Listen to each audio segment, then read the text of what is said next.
Salut à tous, j'espère que vous allez bien. On se retrouve aujourd'hui pour une nouvelle vidéo et aujourd'hui je vais vous expliquer comment bien remplir le tableau du budget pour tous. Alors pour ceux qui ne le savent pas, le budget pour tous édition 2023 est en liquidation. Je vous propose de me rejoindre sur ma page Facebook qui est donc Budget Chris. Je vous remets la page Facebook juste ici et puis elle est dans la description, n'hésitez pas à aller voir. L'édition 2023 est donc en liquidation. Donc ici je vais vous montrer comment bien remplir un tableau budgétaire, comment bien catégoriser les choses, parce que c'est vrai que je reçois énormément de questions en me disant oui mais ça je ne sais pas dans quelle catégorie je dois le mettre ou qu'est-ce que je dois mettre dans cette catégorie là. Donc du coup j'ai décidé de vous faire un tableau. Alors j'ai toujours ma main bien handicapée, donc évidemment j'ai pas écrit, je l'ai fait à l'ordinateur, comme ça je pourrai donc vous expliquer et vous montrer tout ça. Donc là c'est parti, on va donc se pencher sur le bureau. Vous êtes maintenant habitués à cela, on va donc regarder ça ensemble et je vais vous expliquer les différentes catégories. C'est parti, on se penche sur le bureau. Voilà donc ici le tableau qu'on peut retrouver donc dans le budget pour tous, mais c'est également un tableau que vous pouvez donc faire vous-même sur Excel ou tout simplement dans les différents supports budgétaires. Donc je vais un petit peu vous montrer ici ce qu'il y a donc d'important pour bien catégoriser vos revenus et vos dépenses. La toute première chose évidemment ce sont les revenus. Donc on va venir noter les différentes sources de revenus. Donc moi j'ai mis salaire 1, salaire 2, mais si vous en avez d'autres, n'oubliez pas de les ajouter ici. Que ce soit la CAF, des allocations familiales, que ce soit une pension alimentaire, que ce soit un complément, que ce soit même des chèques repas, n'hésitez pas donc à venir les ajouter ici dans la case des revenus. Tous les revenus, y compris les revenus locatifs que vous pourriez percevoir, doivent donc être repris ici dans la catégorie revenus.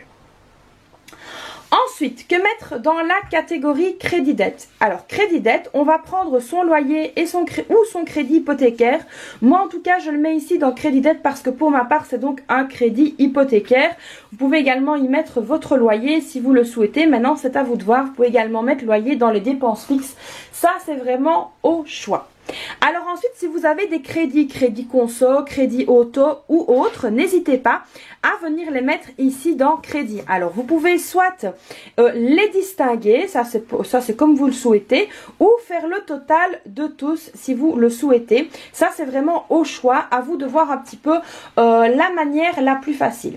Moi personnellement, pour ce qui est échelonnement, je regroupe. Alors échelonnement, qu'est-ce que c'est?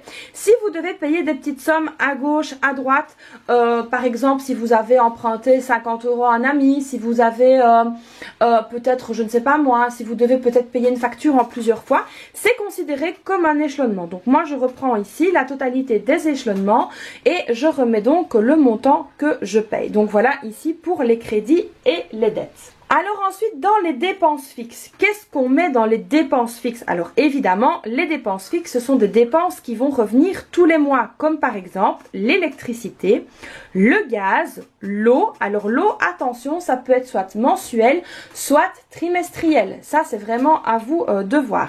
Si c'est une dépense qui est trimestrielle, il faudra venir la mettre ici dans la provision de charge. Alors la provision de charge, je vous ai déjà fait une vidéo concernant cet aspect-là, je vous la remettrai dans le petit juste ici au-dessus. N'hésitez pas à aller la visionner. On a également tout ce qui est frais de mutuelle, on a les impôts. Pareil, si vous devez les payer par exemple une seule fois par an, n'hésitez pas à les mettre dans la provision de charge. Ensuite, on a donc le téléphone portable ou les téléphones portables. On a donc les abonnements. Donc, n'oubliez pas de venir les remplir. Ça fait donc partir des dépenses fixes. Ensuite, on a tout ce qui est box. Alors, ça peut être box télé, internet, etc. Ça peut être les box qu'on paye à l'année. Voilà, donc essayez vraiment de voir un petit peu ce qui vous convient. Ici, c'est vraiment un titre d'exemple. Alors, au niveau des assurances, alors moi, les assurances, je reprends tout en une fois parce que comme tout ménage, on a plusieurs assurances, à savoir assurance auto, assurance maison, assurance soins complémentaires, assurance pour les dents. Donc voilà, il y a vraiment beaucoup d'assurances différentes. Donc moi, je les reprends et je fais un total mensuel tout simplement. Alors ensuite on va passer à la catégorie enveloppe. Alors qu'est-ce qu'on va mettre dans la catégorie enveloppe? Alors tout dépend évidemment de ce que vous voulez catégoriser. Ici je vous ai fait un schéma un peu type que je rencontre habituellement. À savoir ici donc nous avons les courses. Alors moi dans les courses personnellement je remets l'entretien et l'hygiène maintenant dans les courses. On a la santé. Donc ça c'est tout ce qui est produits pharmaceutiques et médecin si on doit aller chez le médecin. Mais moi voilà, mon médecin traitant je ne le paye pas. Et les médecins spécialistes, en général, j'avance et je retouche dans la foulée. On a également la beauté. Alors la beauté, ça peut être l'esthéticienne, les ongles, que je ne fais plus pour le moment, le coiffeur, etc. Donc voilà, beauté, c'est vraiment un poste important pour nous les femmes, mais aussi pour les messieurs, si vous voulez aller chez le coiffeur, chez le barbier ou que sais-je, vous pouvez donc aussi avoir l'enveloppe beauté.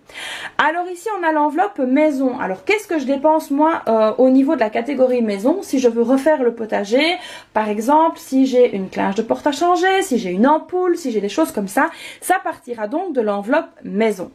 Ensuite, on a l'enveloppe animaux. Là, pas besoin de vous faire un dessin, c'est tout ce qui est croquettes, etc. Jouets, toilettage, tout ce qui est vraiment pour les animaux. Par exemple, si vous avez des poules, il y a l'entretien du poulailler, il y a la nourriture des poules, enfin voilà, il y a les frais de vétérinaire, etc. Donc ici, l'enveloppe animaux, c'est vraiment une enveloppe qui reprend tout ce qui concerne les animaux. Ensuite, on a ici l'enveloppe école. Donc moi, je ne scinde pas les dépenses pour l'école et la cantine. Je les mets donc ensemble. Alors là, pour le moment, évidemment, il n'y en a pas. Mais dès la rentrée, c'est une enveloppe qui va reprendre avec, comme je l'ai dit, la cantine ainsi que les frais scolaires. Ensuite, nous avons les dépenses diverses. Alors, qu'est-ce que j'entends par dépenses diverses? Ça, vous êtes très nombreux à me dire que c'est très vague et que vous avez tendance à vous y perdre. Alors personnellement dans le divers, bah voilà, c'est des petites choses de chez Action, ça peut être de la déco, même si certains me diront que ça fait partie de l'enveloppe maison. Moi personnellement, quand je vais chez Action, je prends dans l'enveloppe divers, ce qui est beaucoup plus facile à gérer. Alors ensuite dans l'enveloppe divers, si vous voulez jouer à l'euro-million par exemple, je vous l'espère de gagner, moi aussi d'ailleurs, ça partira de l'enveloppe divers. Si vous souhaitez prendre un magazine ou un livre à colorier pour vos enfants ou que sais-je, ça partira donc de l'enveloppe divers.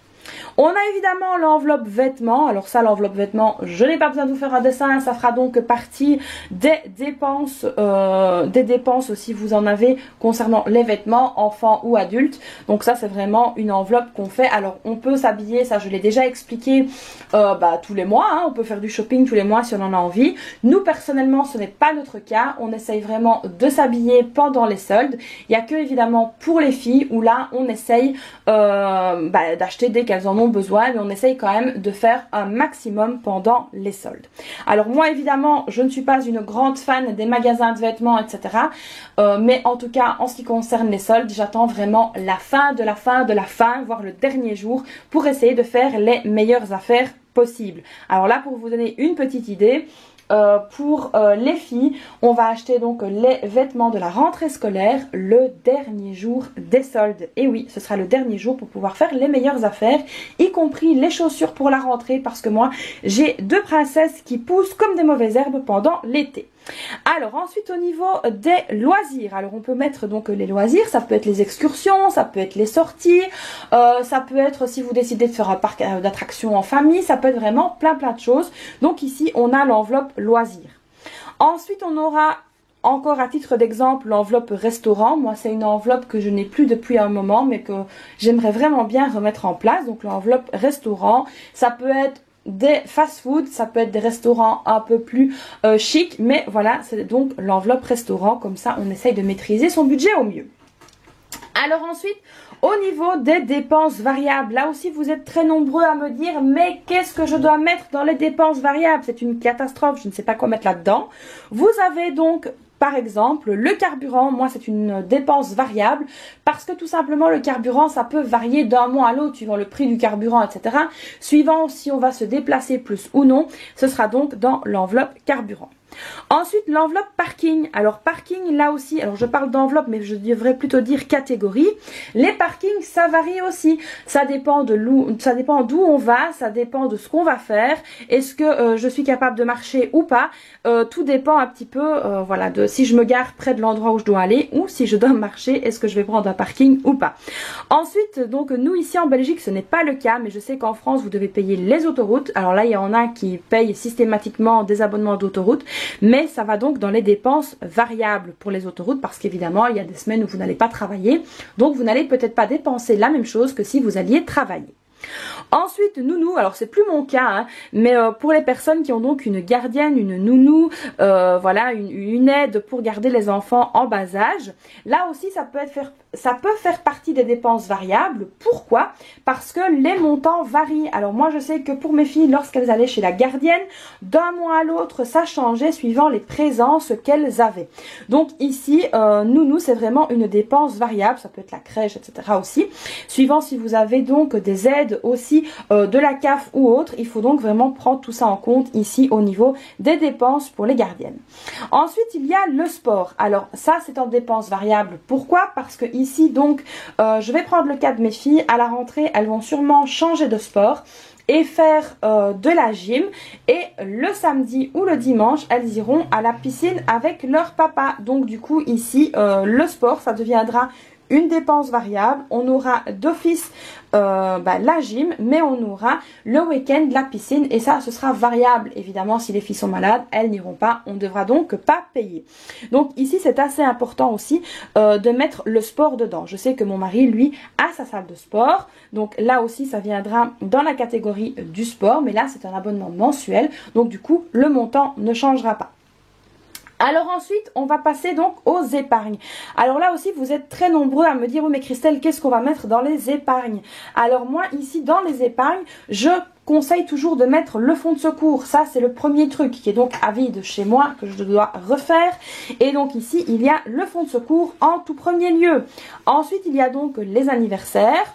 On a les stages pour les enfants, par exemple, si vous mettez vos enfants dans un stage d'équitation, par exemple, que vous savez que vous devez les occuper 3 ou 4 semaines sur l'année, prévoyez toujours un montant mensuel à mettre pour les stages, comme ça, arrivé le moment venu, vous ne vous retrouvez pas avec la corde au cou. Ensuite, il y a donc les fêtes. Alors, dans les fêtes, on peut avoir toutes les fêtes. On peut avoir Noël, on peut avoir Saint-Nicolas, on peut avoir les fêtes de fin d'année, on peut avoir le Ramadan, l'Aïd, on peut avoir vraiment plein de choses. Donc du coup ici, l'enveloppe fête est également très importante. Ensuite, nous avons donc la rentrée scolaire. Ça, c'est une enveloppe que je fais au fur et à mesure de l'année. Je la fais toute l'année, comme ça, lorsque vient le moment de la rentrée scolaire, j'ai donc le budget pour mes filles. Alors ici, pour la grande, il lui fallait donc une nouvelle mallette. Alors à mon avis, je vous ferai sûrement un petit haul le back to school en essayant de trouver les meilleures promos pour vous montrer ce que j'aurais donc acheté. Ici, en tout cas, pour la rentrée scolaire, on a donc un montant à venir mettre tous les mois pour justement pallier à ce gros moment de l'année. Alors je sais qu'en France vous avez une très belle prime pour la rentrée scolaire. Ce n'est pas notre cas ici, c'est 50 € par enfant. On va pas loin avec ça, hein, donc on va avoir 100 € de plus que ce qu'on a d'habitude, et encore c'est vraiment pas énorme. Et donc du coup bah voilà, on doit faire avec ça. C'est pour ça que ici la rentrée scolaire je l'échelonne sur l'année. Alors ensuite dans les épargnes j'ai donc les excursions. Si on part avec les filles visiter quelque chose, visiter un parc d'attractions, visiter un musée ou quelque chose comme ça, l'enveloppe excursion vient bien à point. Alors on a aussi l'enveloppe vacances. Alors cette année vous l'aurez compris, malheureusement on ne part pas en vacances, mais en tout cas on va refaire une enveloppe vacances pour l'année prochaine, et ça nous tient vraiment à cœur. Donc ici au niveau des épargnes, vous pouvez vraiment ajouter toutes les épargnes que vous voulez. Si vous voulez changer de voiture, refaire votre salle de bain, je sais que beaucoup vont rigoler en entendant cette phrase, mais c'est vrai que la salle de bain c'est quelque chose chez nous qui traîne, mais on va y arriver. Donc du coup si vous voulez ajouter évidemment ou changer certaines épargnes, Vous pouvez donc ajouter les épargnes que vous voulez faire, mais gardez toujours bien à l'idée que le fonds de secours est une des plus importantes. Donc voilà un petit peu ici comment catégoriser vos dépenses suivant vos revenus. Donc comme ça vous pouvez voir un petit peu quelle catégorie mettre. Alors il y a sûrement des choses que j'ai oubliées ou des choses que vous mettez, par exemple le tabac, mais moi je fume pas donc je l'ai pas mis, mais voilà, vous voyez un petit peu comment faire. Par exemple le tabac, moi j'aurais tendance à le mettre dans les enveloppes ou dans les dépenses variables plutôt que de le mettre dans les dépenses fixes. Donc voilà, essayez au maximum de catégoriser le mieux possible pour que ça vous convienne à vous.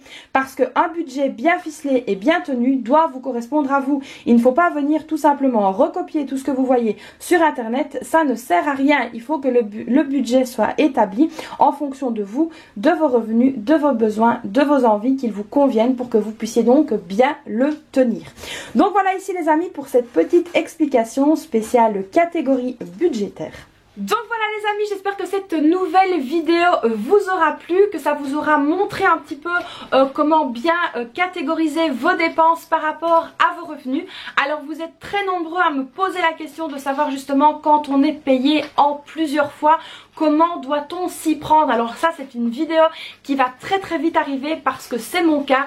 Je perçois donc mon salaire en 3 fois et donc je vais vous expliquer comment je vais donc faire ici à partir de la rentrée parce qu'il y a beaucoup de choses qui vont changer.